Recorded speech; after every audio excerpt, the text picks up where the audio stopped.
Testing. Testing. Testing. Can you hear me? Sean, I need to see if this is live. I thought I turned it on. Oh, it's not.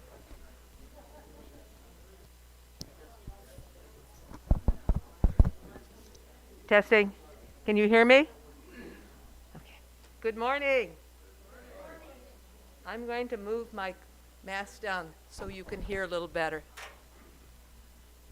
It's so good to see everybody. We're here. We're still standing. We're here.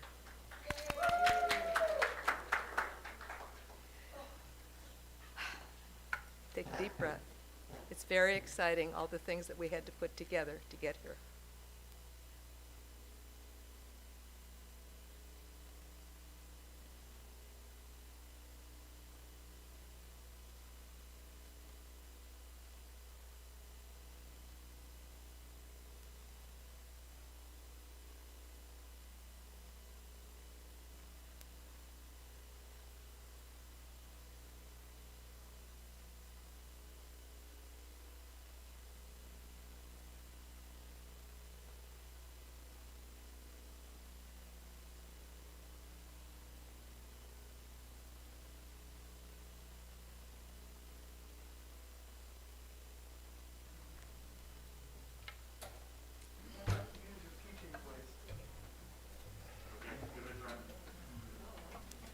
Testing. There.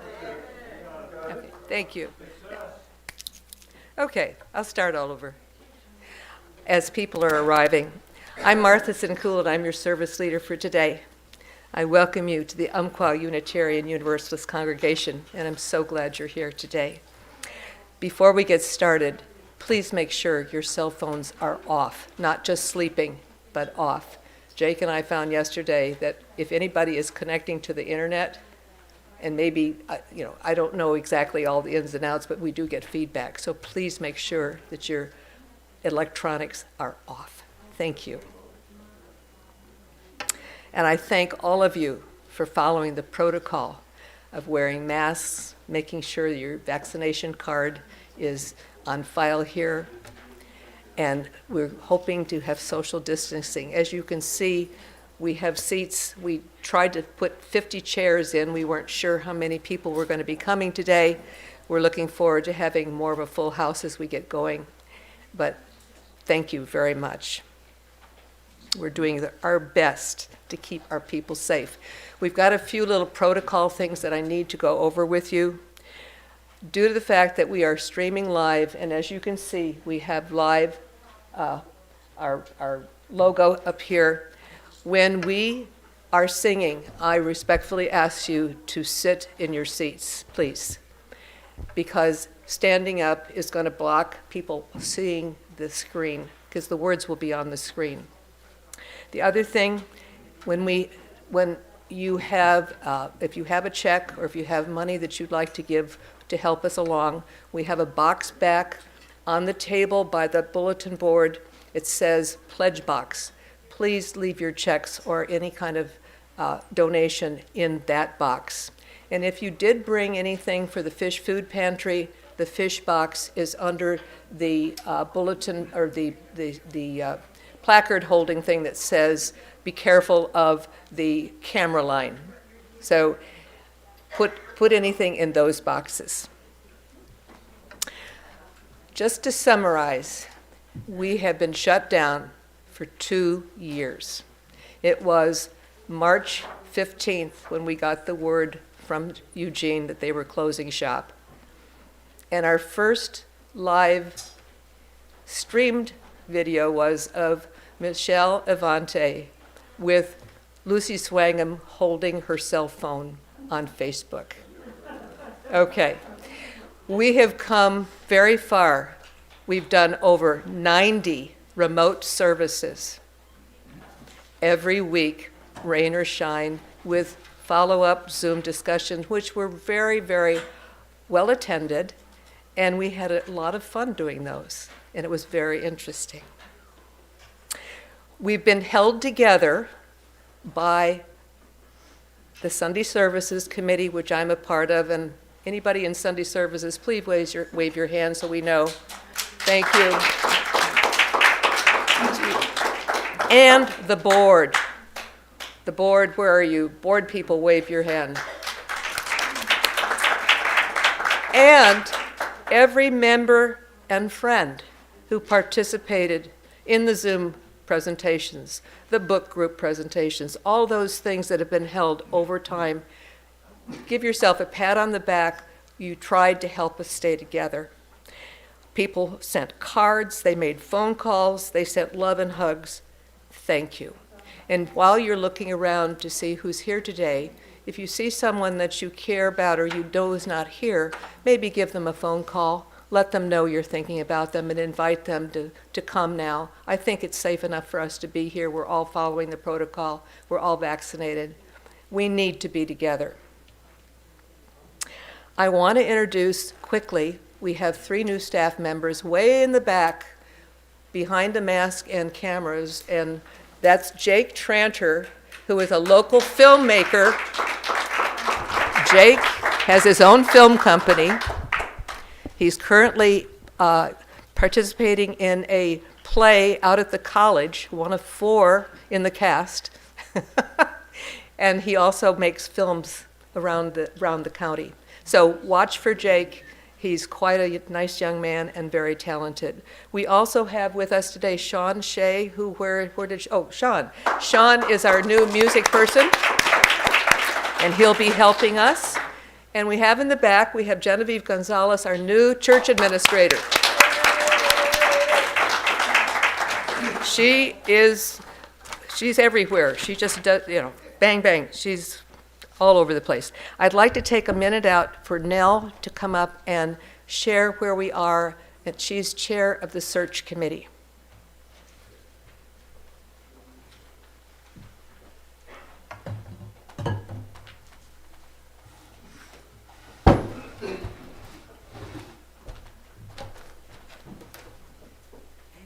Take my mask up. Yes.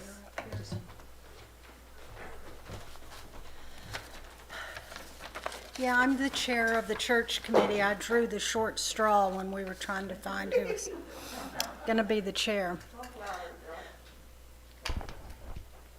I said I drew the short straw. The search committee, when we got started, sent out surveys to all 39 members, pledging members that we had.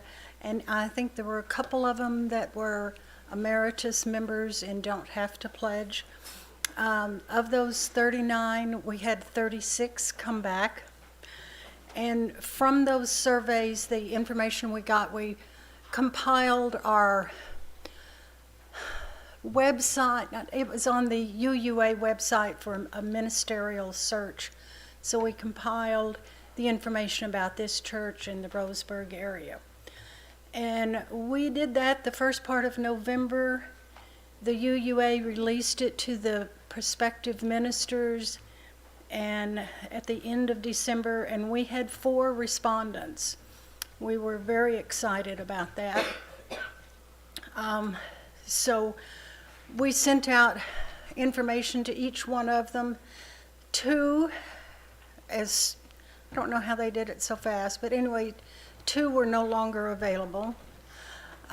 We had online interviews with the other 2, and one of them, the search committee was unanimous, was just perfect for our church. And that was on a Friday afternoon, and we decided to sleep on it over the weekend. And unfortunately, the minister got to sleep on it over the weekend too. And he was very excited. He really wanted to come to Roseburg. But he and his wife decided that they wanted to stay closer. It would be about a 9-hour drive from their new twin grandsons. And so the other one had already accepted a position. So for right now, we don't have anyone that we're looking at. And I called the UUA about this issue, and this is the high season when there are ministers looking, the December into January. But our application for a minister is going to stay on their website, and the UUA said that during the summer months is not as big a rush, but is another time when ministers look for a position. So we're going to stay, our ministerial commission is going to stay together. I think we're going to check in maybe once every couple of months to make sure someone hasn't heard something from somewhere. And we will hope that we get some applicants during the summer months. So that's where we are. Any questions? Nope. Okay.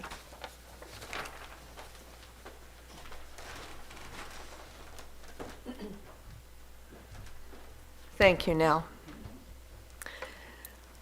Today, we resume our sermons and response time. We're having a very special presentation by our own UUUC writers group. They will each be sharing something that they've put together from the heart.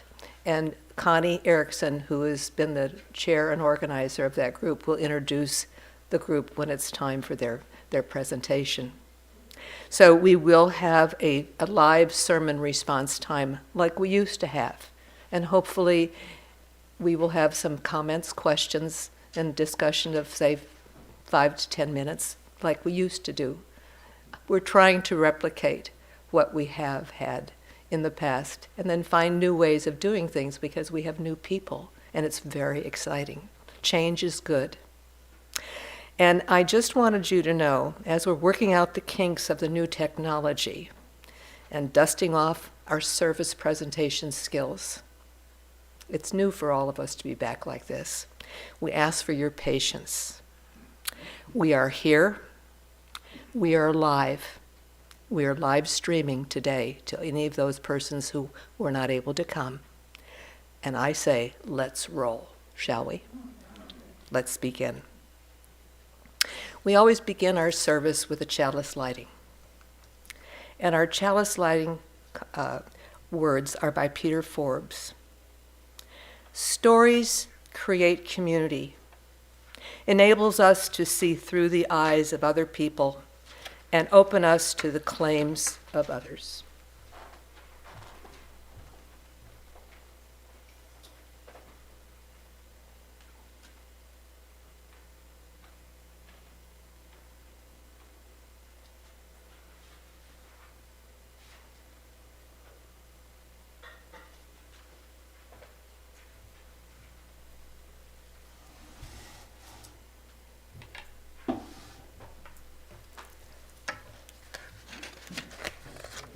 Our opening words are by Terry Tempest Williams. Story is an umbilical cord that connects us to the past, present, and the future. Story is a relationship between the teller and listener, a responsibility. Story is an affirmation of what ties us to one another. And at this time, we will sing our hymn, and I respectfully ask you to find number 347. We will have words, and whenever you're ready, Jake, cue it up. Gather the Spirit.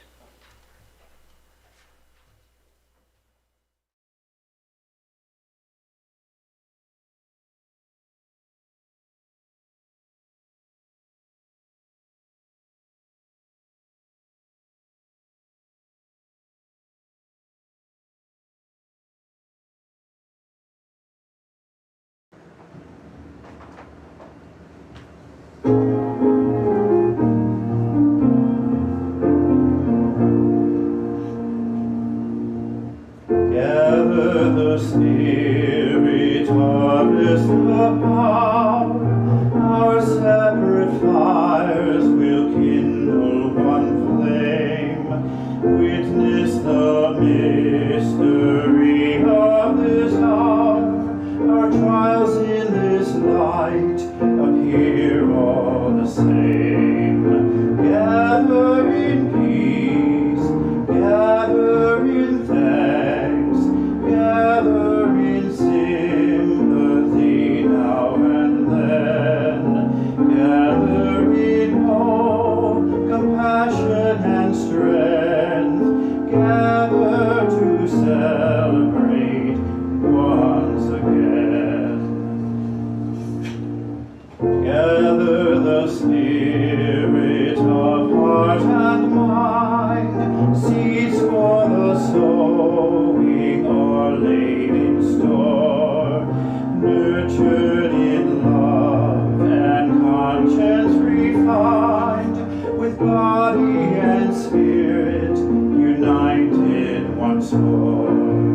Gather in peace, gather in thanks, gather in sympathy now and then, gather in hope, compassion and strength, gather to celebrate once again.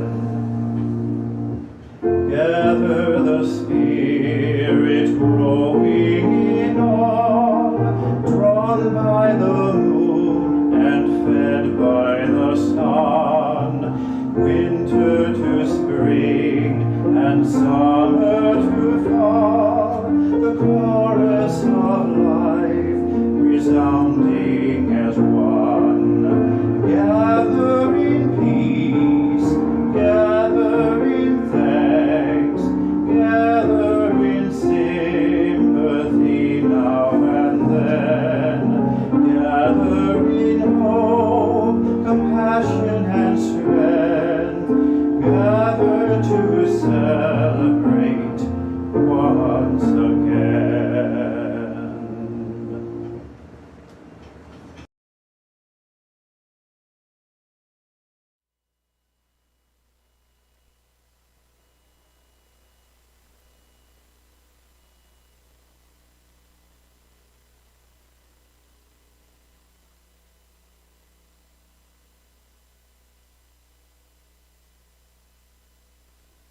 Pardon me? Is it on?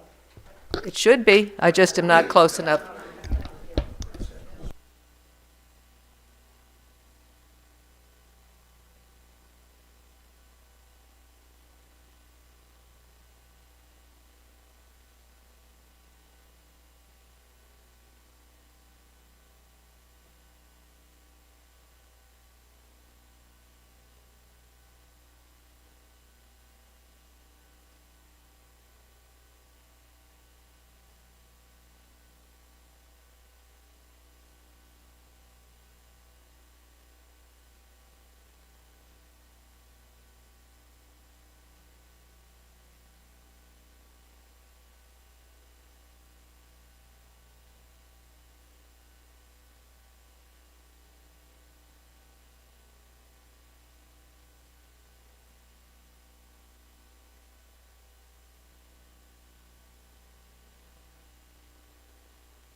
Hello. Oh, there we go. Woo-hoo-hoo, I can sing now.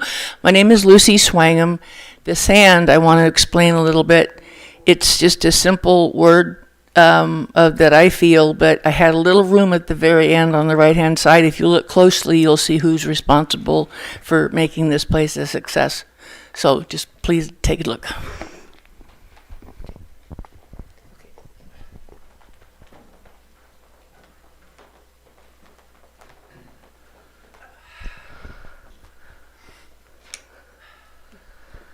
Good morning. I'm Glennis Peterson, if you don't know me. My candle is twofold. First, I want to light a candle for my sister who passed away of COVID a month ago in near Detroit.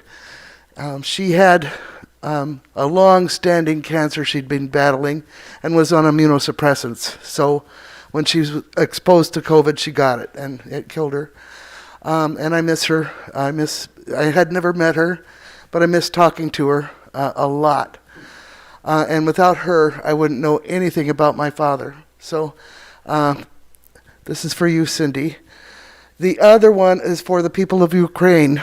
I would not want to be anywhere near Ukraine, and I feel so bad for those folks. So this is a candle also of strength and hope for them.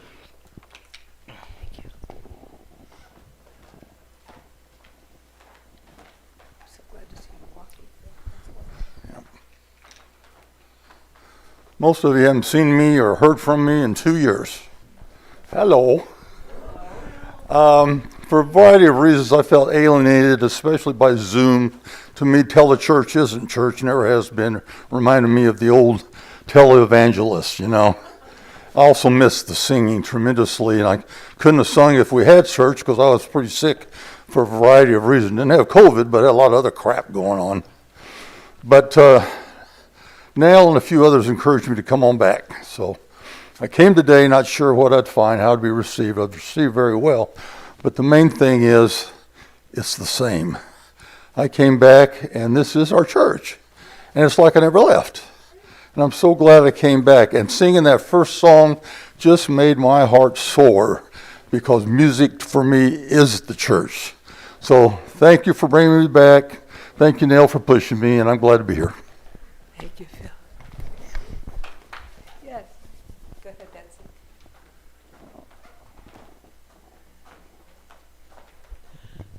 Wait a minute.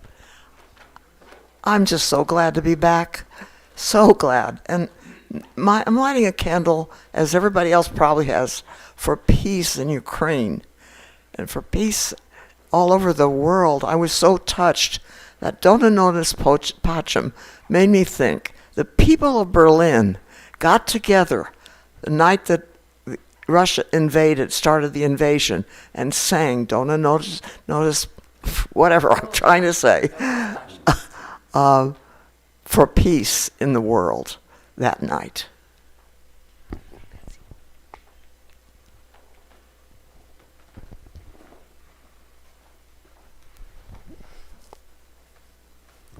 We have several new faces in the room this morning, and I would like to officially welcome Charles Palm and Sharon Barlow Palm to our congregation. They are actually new members. Why don't you stand up, please? There they are. Actually, old-time Roseburg residents and active in this church.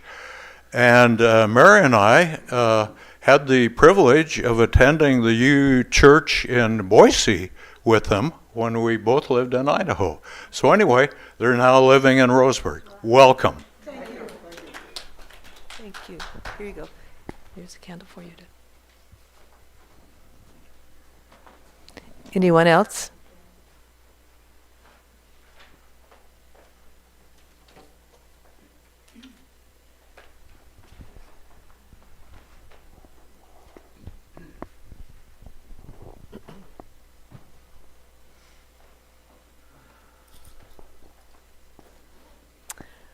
As is our custom, I will light a candle for all those joys and concerns that have been kept in our hearts and not spoken. I'm sorry, what? I thought I asked anybody on this side. I'm sorry. Please come up. Al came up. I'm sorry. I didn't know here you go. I'm Gemma Cray. I'm glad to be back too. And I want to tell everybody about Dana, who is up in Portland being with her son with her partner Leela, and he's 39, and he and his wife just had a baby. So Dana's a grandma. Can you believe that? And she's enjoying being with the baby and getting to know it, and going to be back next week. So I wanted to tell everybody that Dana's a grandma. That's wonderful. Okay. I'm sorry that I didn't officially say. I thought we would do it this way, though. Goof number 3. Hi, I'm Lillian Fifield, and like the rest of you, I just without words, looking out and seeing your faces. You probably heard me a few weeks ago saying I couldn't believe that for 2 years, Martha and I and a couple of others have stood here and looked out at an empty room. So the joy is amazing. I'm going to give you a little commercial now, though. We have what we have up here, and Jake, and all the other new equipment because of you. We wrote a couple grants during this period, and we were given thousands of dollars in order to bring ourselves into the current century and be able to Zoom and do the things that we're currently doing. I'm telling you it's kind of a commercial because I've now got 2 hats. I'm the Chalice Lighter Coordinator, which means I'm going to be asking you for money again, because when we give money, that puts us in a category that allows us to ask, and we got 2 grants. And the other hat is I'm going to be doing the pledge, and I'm only telling you this because I'm going to be asking twice, and I don't want you to confuse the 2, please. Don't lower your pledge because you gave to Chalice Lighters, and don't forget Chalice Lighters because you gave to pledge. My first infomercial, thank you for being here. You are such a wonderful sight to see. Thank you, Lillian. I had mentioned the Chalice Lighter grant in my sermon spiel last week or the week before, and I forgot. Thank you. JC.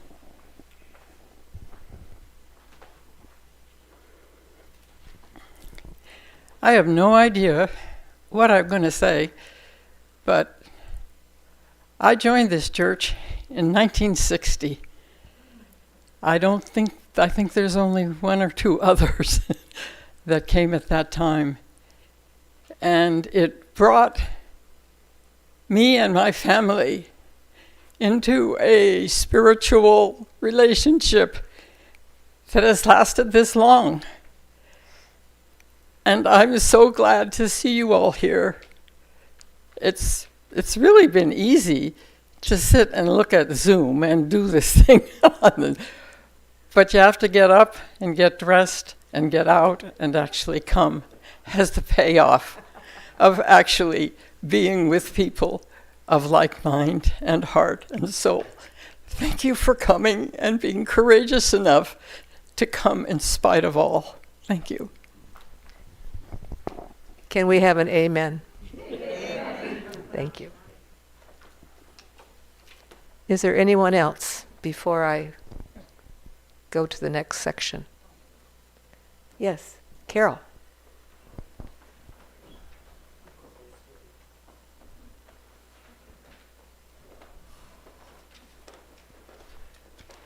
Thank all of you who are taking the time to share. That's a part of who we are, and it's a very important part.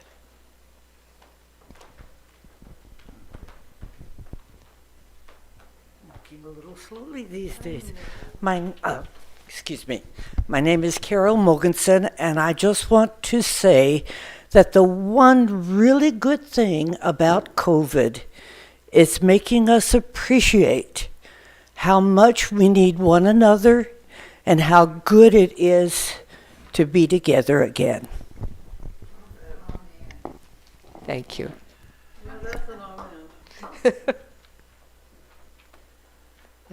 We have new wicks. Just let it go for yeah. There you go. Okay. Now, have I missed anybody who wants to share? Seeing no one else.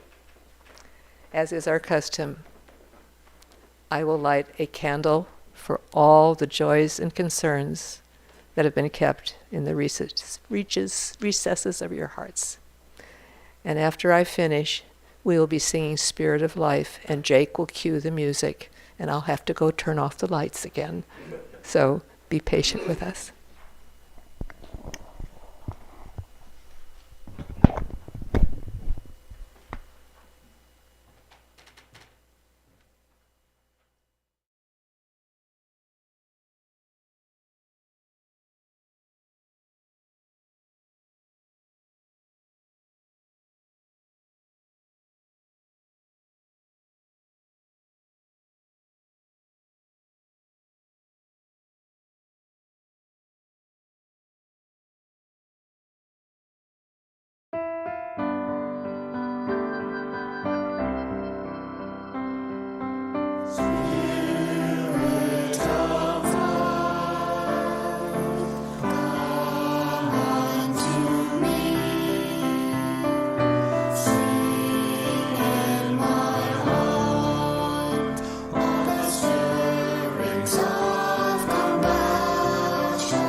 Delighted to introduce Shea.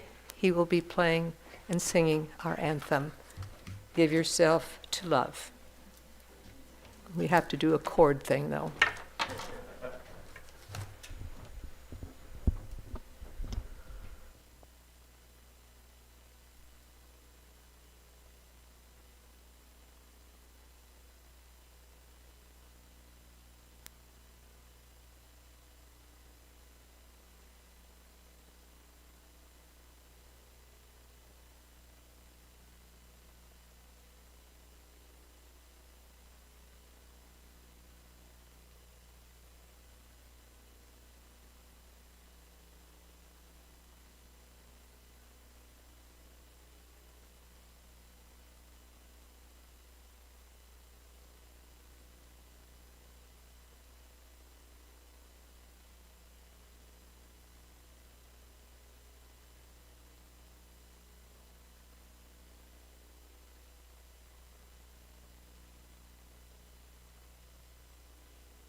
It's now the time in our service where we have a meditation. So I invite you to have both feet maybe on the floor. This will be a 3-part meditation. We'll do some centering, some listening, and have some silence. So if you're comfortable with closing your eyes, close your eyes. Take time to relax your shoulders and soften your belly. Relax your jaw. Soften your face around your eyes. Relax your mouth and your tongue. Focus on your breath. So today, when we breathe in, we're going to be breathing loving energy. And when we exhale, we're going to be breathing out healing energy.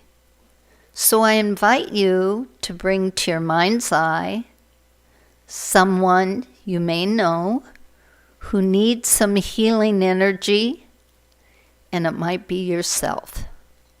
So with me, let's breathe in loving energy, breathe out loving kindness. Breathe in loving energy, breathing out healing energy. Breathing in loving kindness, breathing out healing energy. Breathing in loving kindness, breathing out healing energy. And now for our words. I am in this body, but I'm not the body. I and the body are separate. The body is mine only for a short time. Even if I lived 100 years or more, it would go by in a flash. Everything outside of my heart is truly not mine. I own nothing in this world. Everything I want is contained in my heart. The love I have for others, the love they feel for me, is mine. My connection with Spirit is mine. My wisdom is mine. My joy is mine. I breathe into my heart and I breathe out from my heart. May I not waste another moment withholding love.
I just about walked away. Today, we're trying something new. It's going to be a presentation by the people in our writers group. In the summer of 2021, a small group of UUU congregants got together to start a writers group. Our goal was to connect with each other through our written stories. The idea for our writers group came from Readers Write, a monthly feature in Sun magazine. We decided to meet twice monthly, choosing a different theme for each meeting.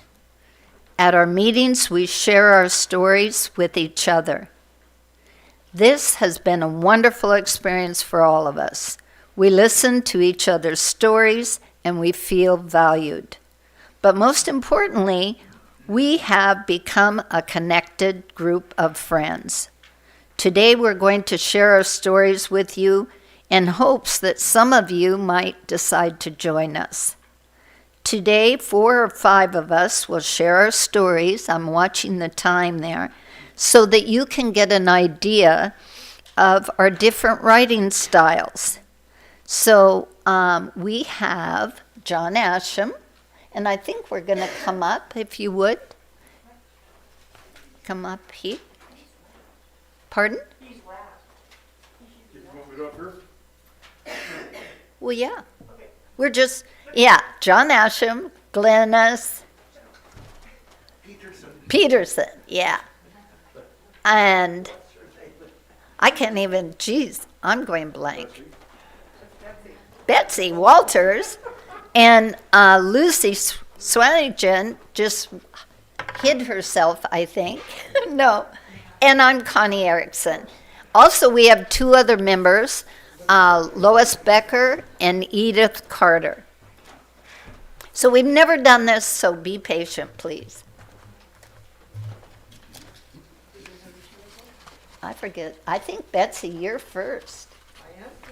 I think so.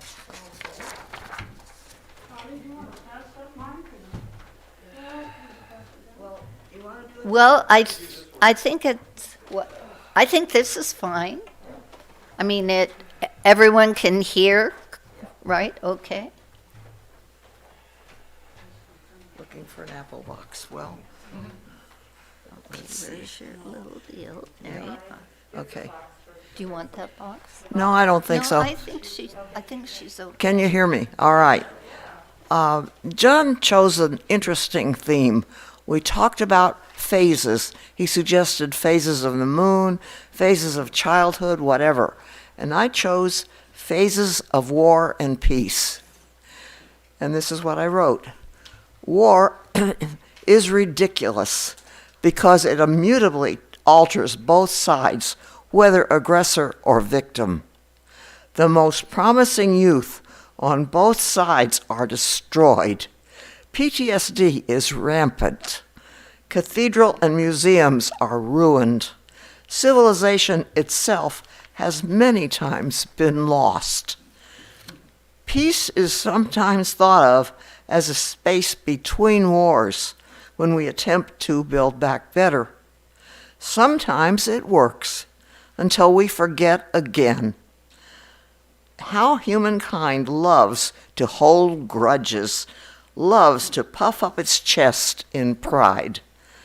Each side holds war games in order to bolster its strength and to let the other side know we are awake. Right now, this minute, this was written 3 months ago, I want to salute the Irish fishermen who plan to fish right in the middle of the Russian war games off the coast of Cork, thus forcing the other side to make different plans. Who knows what is next? But bless ingenious humans who use their brains to forestall trouble.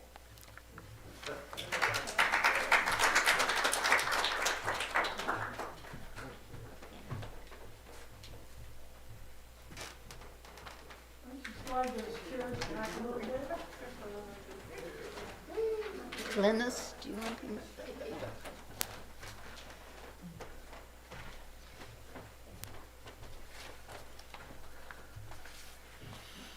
I wrote this piece in response to the prompt called Rebel or Rebel. Rebel yell, why do you have to rebel so? My father was genuinely perplexed and thoroughly exasperated. This time, while I had other plans, Dad wanted me to do more chores. He tried to keep me from driving off in my car by pulling the main spark plug wire. For some reason that I don't remember, I had a spare. So I popped the hood, installed the spare wire, dropped the hood, and drove off. Of course, I was grounded when I returned, and Dad confiscated the spare wire. I'm sure the teenage me was the source of several gray hairs on my parents' heads. The truth was, I had to rebel. By the time I was 11 or 12, my rebellious nature had fully developed. When I was 13, it seemed to me I was the only girl in my grade to be forced to go to school with knee socks, or worse, naked, hairy, white legs. Finally, my mother bought me a pair of pantyhose to be worn only to church. I kept them in my purse and put them on as I made my way down our hill to the school bus. On the return trip, I would carefully take them off and put them back in my purse to be smuggled back into the sanctuary that was my room. No matter how much my mother insisted I should want to be different from my peers, she never understood that in junior high, it is not good to be different.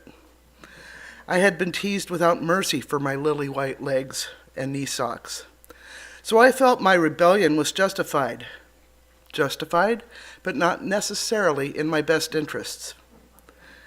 As a child, I was taller than anyone I knew in my group. I inherited my birth family's large frame and muscle structure. Yet, as an active child, I was not remotely overweight. Fearing I would become so, my mother started doling out my meal portions with a pair of tweezers. Okay, yes, it's hyperbole, but not by much. My adoptive mother, herself an only child, expected me to abide by whatever she wanted. The more I grew up, the more this was a problem. As a result of my mother's food stinginess, I began to equate food with love. As a form of self-love, I started sneaking potato chips and other goodies from the kitchen at night. I saw it as a way to take some of my power back. This set up a lifetime eating disorder, held at bay only after years of therapy. Rebellion was my way of becoming my own person. The more someone tried to control me, the more I resisted being controlled. Almost anything my mother told me not to do, of course, I did.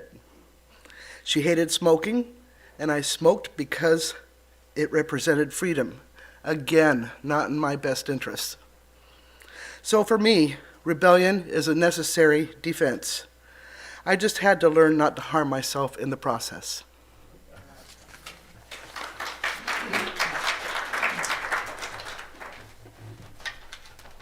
Lucy, do you want to do yours?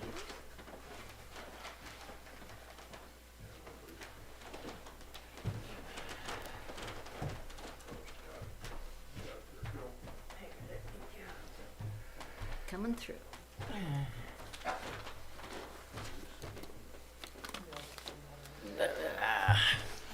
Naked. I'm gonna do this naked.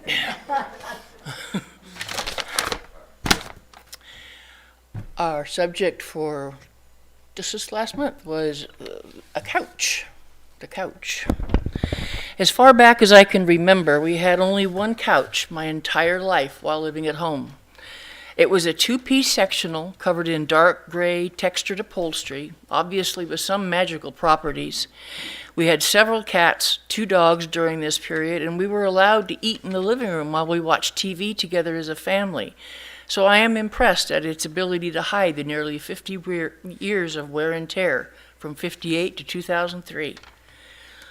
When we were young, my brother and I would take turns standing on the armrest and falling back onto the couch, giggling amidst this ubiquitous scent of old upholstery suddenly surrounding us.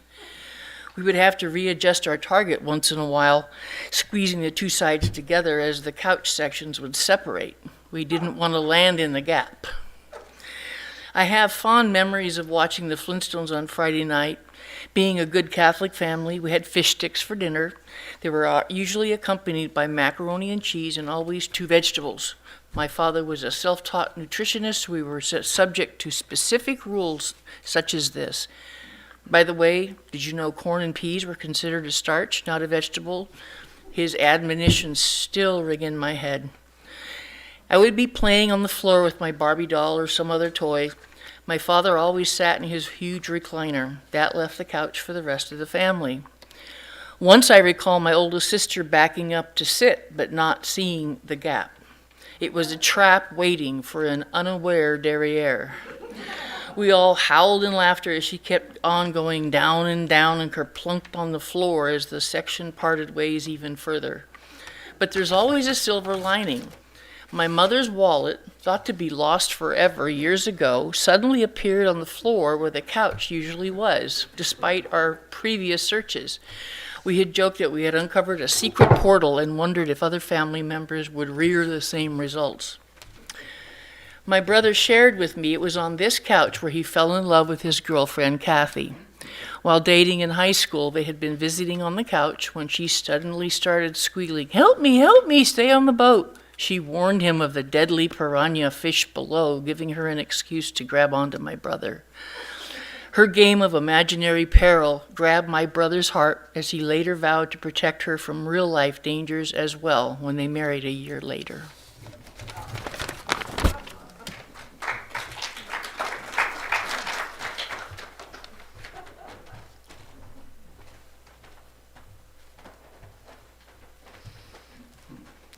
Well, mine is basically on the same theme, but evidently it was called sofa in my family. So I remember it was the year 1967, and I was getting used to all the noise and dust of my furniture workshop home, when early one morning 3 men grabbed me by the arms and middle and loaded me into a cold, dark truck. I could hear the men talking about a place called Eugene, Oregon. After a few miserable cold days' travel, the truck came to a stop and the back door was slid open. 3 new men pulled me out of that truck and carried me into a fancy, warm furniture showroom. I looked around, noticing that the competition was going to be tough. In the next few days, though, I was getting compliments like, wow, did you see that 8-foot beauty? Look at her gorgeous upholstery. Hey, check out those fluffy pillows on that one. On my 3rd day, I felt 2 women plop in my lap and wiggle into my pillows. Oh my God, have you ever felt anything so comfortable? Exclaimed the younger one. The older one picked up the price tag and countered, well, for that price, it should be comfortable. But the younger one persisted. I have to buy this one. It would be like having an extra bed in our living room. I was so happy, I wanted to fluff up my pillows. And once again, I was being moved, but this time to a new home. It was a sofa's dream. The couple had lots of company and parties. I was also always referred to as, that's the most comfortable sofa. The young husband loved me too. I was a perfect place for a good nap or a place he could watch the ducks playing a game on television. But unfortunately, after 3 years, the young couple decided to part ways, and I went to live with the young woman's parents.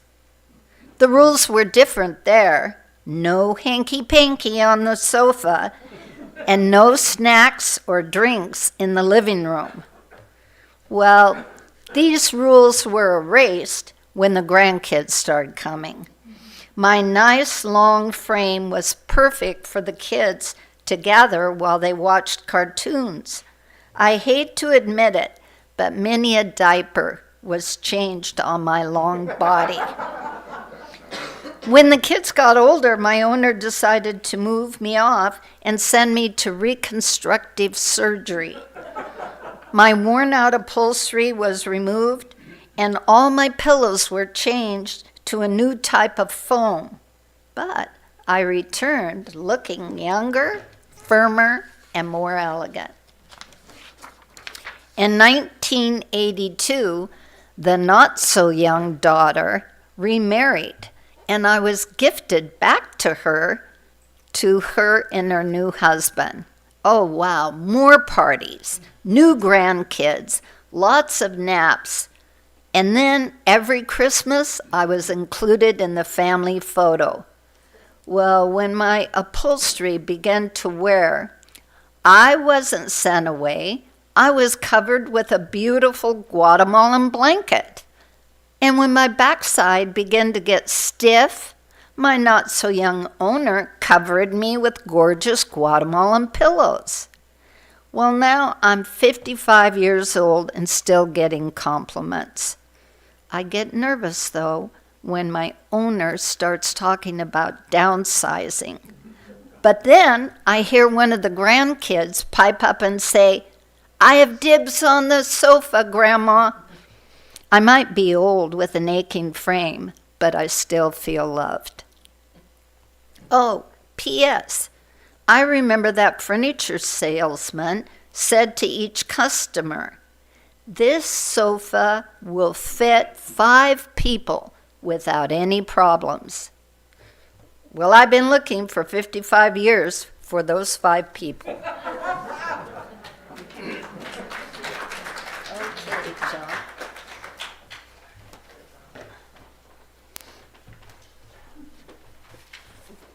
I'm John Hashem, and I've asked Al to help me. The subject was found out. No one wants to be found out. I don't want to be found out. I approached this by splitting it in half and making a dialogue out of it. And I've asked Al to help me here, and we'll do what we can to present the words. So. Morning, buddy. What do you mean, you've been found out? I told her more about myself than I should have. That's how she found out. She's not the only one. Sadly, there are others. So there are others who know? There are more people out there who know? Yeah, I guess so. This complicates things. Yes. So.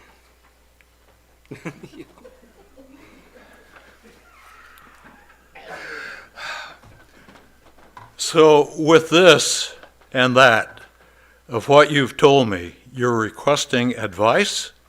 Is that what you're asking me for? No, I'm not asking for advice. I'm telling you so you might be able to face the women when it comes time for a reckoning. It's my understanding that this dialogue and this script has been scrutinized by the women long before we speak these words out loud. Am I right in my understanding? Yes.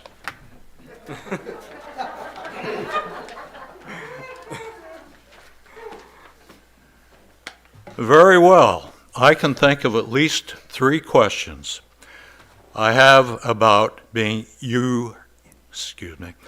I have about your being found out. Maybe 4. Are you willing to answer my questions and keep the answers under 250 words? Right now, you've used 210 of those words. My God, we're that close to the end? Yes, so use your words wisely. Ask me. Oh, okay. What's the first thing the women have found out? they think I'm reliable.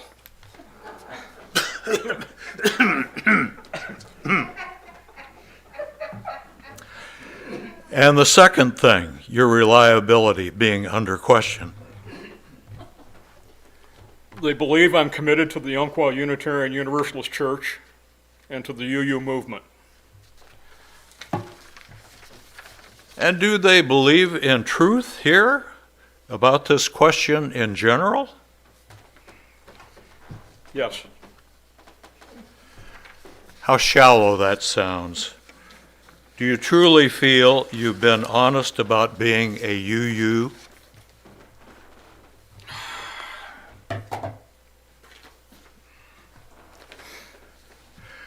We're past the 250-word limit, but I have a third question.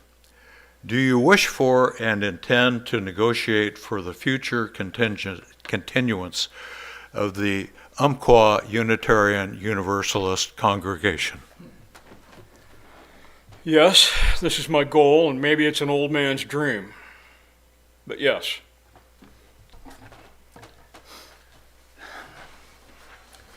Fourth question. Now that you've been found out, tell me the truth. Do you still love her? 250 words.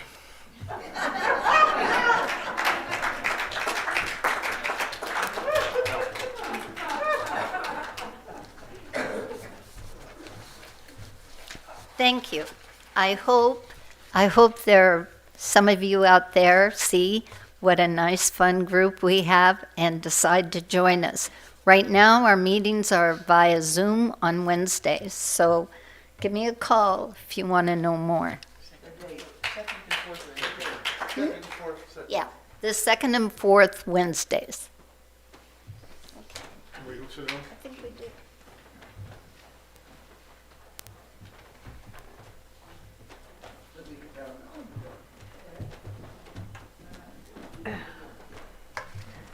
I guess we don't need Saturday Night Live to watch anymore. Thank you, everybody.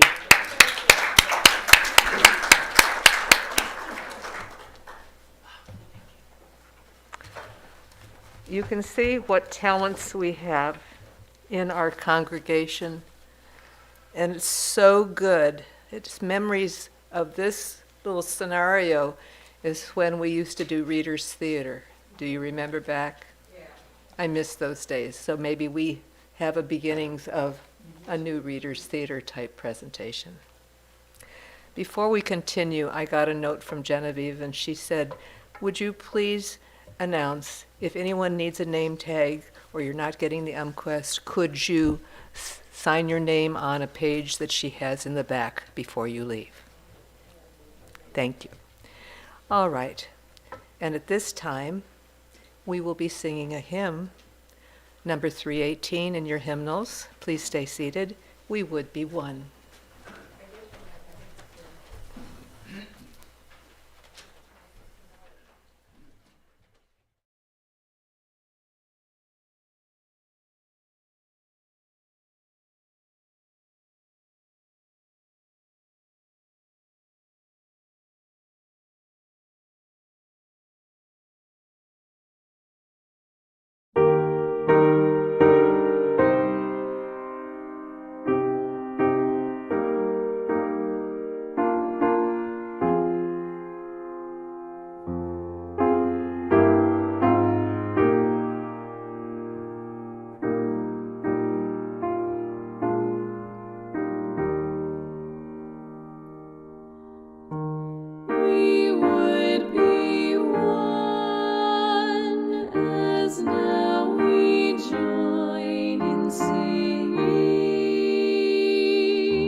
One thing I did forget was a sermon response, and I apologize. If you have any questions for those lovely people, please make sure that you see them afterwards. I think we all enjoyed it, did we not? Yeah. We, as our tradition, we have closing words and we extinguish the chalice. Connie provided these words for me, and they're wonderful. Our closing words, everyone has a story to tell. Everyone has a story to tell, a lesson to teach and wisdom to share. Life is a beautiful masterpiece bound together by our experiences. Open up and share your story. Become an inspiration to others. And as I extinguish the chalice, think about these words. Have you ever read someone's story and thought, this is exactly what I needed to hear today? Your story will do that for someone else.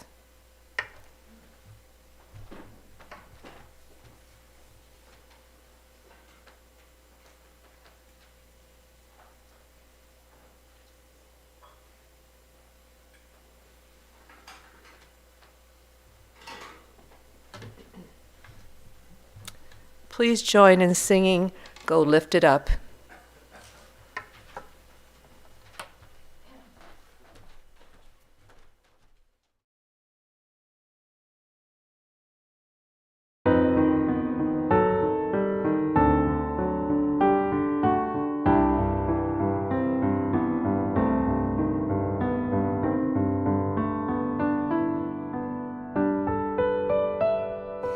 Oh, lift it up.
and I believe hot water for tea. Yes, Nell? We didn't have an offering. I made a mention at the beginning, please put any offerings in the box in the back. It's on the table. It says Pledge Drive. Thank you.